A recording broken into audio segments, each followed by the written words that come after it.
ఎవరిని కదిలించినా కానీ బిజీగా ఉన్నానండి, తర్వాత ఫోన్ చేయండి, బిజీగా ఉన్నాను, ఐఎమ్ ఆల్వేస్ బిజీ అని చెప్పి సమాధానాలు వినిపిస్తున్నాయి. ఎక్కడున్నారు, ఏం చేస్తున్నారు అంటే ఖచ్చితంగా ప్రయాణంలో ఉన్నాననో, ఆఫీస్లో ఉన్నాననో, వ్యాపారంలో ఉన్నాననో, ఉద్యోగంలో ఉన్నాననో సమాధానం ఇస్తున్నాడు. దానికి కారణం ఏంటి?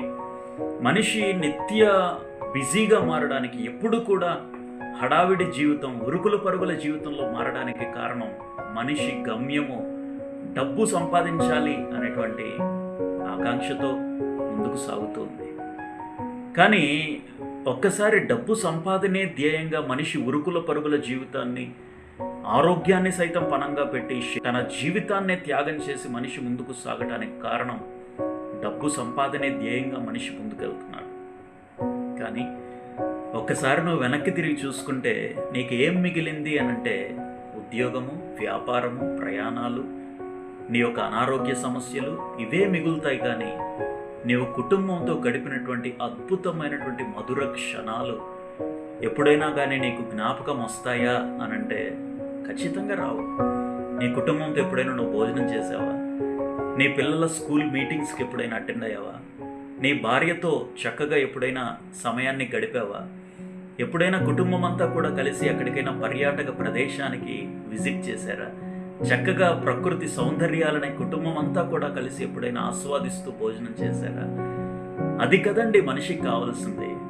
అద్భుతమైనటువంటి మధుర క్షణాలని మనిషి కోల్పోయి ఈ యొక్క డబ్బు సంపాదనే ధ్యేయంగా మనిషి ముందుకు సాగుతున్నాడు. కానీ అద్భుతమైనటువంటి అనుబంధాల మాలికకి గుర్తు అయినటువంటి కుటుంబ అనుబంధాలని, కుటుంబ బంధాలని మనిషి త్యాగం చేసి డబ్బు సంపాదనే, డబ్బే ప్రధానంగా ముందుకు సాగుతున్నాడు. కానీ ఒకసారి వెనక్కి తిరిగి చూసుకుంటే మిగిలేది శూన్యము, మిగిలేది ఏమీ కూడా ఉండదు.